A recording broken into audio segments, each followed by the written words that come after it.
વસ્ત્રાપુર વિસ્તારમાં જીવલેણ હુમલાના આરોપીઓ ઝડપાયા। જૂની અદાવતના કારણે છરા, લાકડી અને પાઇપ વડે કર્યો હતો હુમલો।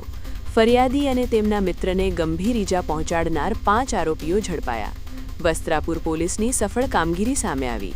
નંબર પ્લેટ વગરની કાળા રંગની ક્રેટા કાર સાથે આરોપીઓ કોર્ડિન કરીને પકડાયા। પોલીસે હથિયારો અને વાહન કબજે લીધા।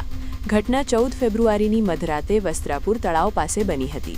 ફરિયાદી મહાવીરસિંહ મોરી પર હુમલો થયો હતો। તેમના મિત્ર કૃપાલસિંહને પણ ગંભીર ઈજા થઈ હતી। સર્વેલન્સ ટીમ અને હ્યુમન સોર્સિસથી મળેલી બાતમી આધારે કાર્યવાહી કરી 5 આરોપીઓની ધરપકડ કરાઈ। વધુ તપાસ વસ્ત્રાપુર પોલીસ ટીમ દ્વારા હાથ ધરાઈ છે। હકીકત એવું છે કે આ કામના ફરિયાદી મહાવીરસિંહ ભરતસિંહ રાજપૂત અને તેમના માસીના દીકરા સિંધુ ભવન રોડ ઉપર આગલા દિવસે ત્યાં ગાડી પાર્ક કરવાનો હોર્ન બાબતે લોકોને માથાકૂટ થયેલી।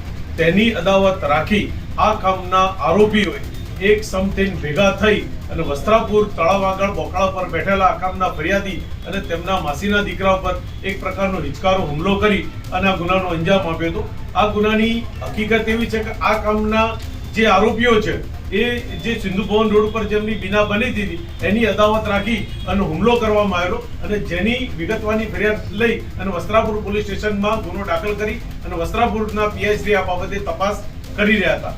જેમાં જે 15 માણસનું જે ટોળું હતું તે પૈકી ગઈકાલે પીરાણા જે સ્ટેશન છે ત્યાં આગળ હકીકત મળે છે કે આ કામના આરોપી ત્યાંથી પસાર થવાના છે।